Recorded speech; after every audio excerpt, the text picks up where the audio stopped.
আজকে ছেলে বাবাকে মানে না, বাবা ছেলেকে মানে না, মেয়েরা মাকে মানে না, ছেলে মাকে সম্মান করে না। একটা বিস্কুটে ফেকড়াইন তো হইলো সময় নাই, মোবাইল টিপে, কি টিপে, সময় একদম নাই। আর যার গই আই বিস্কুট আইতে তো মামু আইসি দেখো বিস্কুট ফেকড় লিয়ে গেছে না, মামুলা তুই লই গেছে ফলে মা বাবার এলে জবাব দেন না, আছে না নাই? আই হাই হাই, সমাজ আছে ধ্বংস হয়ে গেছে। আজকে সমাজ ব্যবস্থা ধ্বংস। মহল্লা কমিটি পাড়ায় পাড়ায় আছে, আমার এখানেও আছে, আমি নিজেও তো উপদেষ্টা অ্যাডভাইজার। কিন্তু আমাদের কথায় কি আপনার ছেলে চলবে, না আপনার কথায় আপনার ছেলে চলবে? চলার জন্য আপনাকে উপযুক্ত করতে হবে। আপনি সারা জীবন ডাক দেন নাই, 20 বছরের উপরে গিয়ে ডাক দিলে আপনাকে তো ছুরি মারবে। কথা বলেন, আর কথা বলেন ঠিক না? আপনাকে শাসন করতে হবে। কখন? আমরা কি মাটির হাড়ির মধ্যে রান্না করি নাই? করছেন? আমাদের মুরব্বীরা করছে না? মাটির ফাতিলের মধ্যে রান্না করছে না? এখনো কিছু অভিজাত হোটেলের মধ্যে মাটির ফাতিলে করে নলা দেওয়া হয়, মাংস দেওয়া হয়, দেয় কি দেয় না? এটাকে ওই মাটির যেটা পেয়ালা আছে ওটাকে কলসি বানানো যাবে না ভেঙে যাবে? কথা বলে না কেন? এই মাটির পেয়ালাকে যদি আমি কলসি বানাতে চাই, বানাইতে পারবো? কি হবে?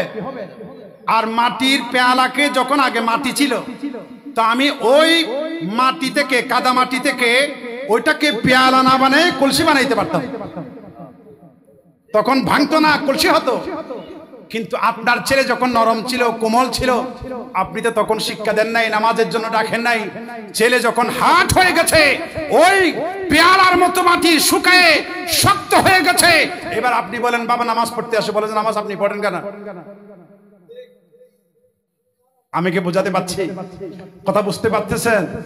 আর যখন কাদার মতো ছিল, মাটির জায়গায় ছিল, আপনি ওটা দিয়ে চাইলে ডেকসিও বানাইতে পারেন, কলসিও বানাইতে পারেন, ওযু করার পাত্রও বানাইতে পারেন। আর যখন হাট হয়ে গেছে, আপনি তখন আর বদনা ভেঙ্গে কলসি বানানো যাবে? আপনার ছেলেটাও সেরকম। এই জন্য আমি বলতে চাই, আমরা এখনো আমাদের ছেলেদেরকে মসজিদে নিয়ে যাই না।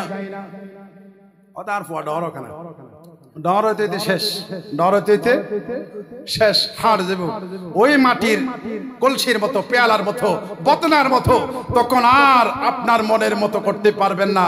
যদি কাদা মাটি থাকে, এটা দিয়ে চাইলে আপনি যে কোনো জিনিস বানাইতে পারবেন। আপনি চাইলে ওনাকে মাদ্রাসায় পড়িয়ে আল্লাহওয়ালা বানাইতে পারবেন, স্কুল কলেজে পড়ায়, ইউনিভার্সিটিতে পড়ায় ম্যাজিস্ট্রেট, ইঞ্জিনিয়ার বানাইতে পারবেন। ইঞ্জিনিয়ারও দরকার আছে, ডাক্তারেরও দরকার আছে। কথা বলেন ঠিক কিনা?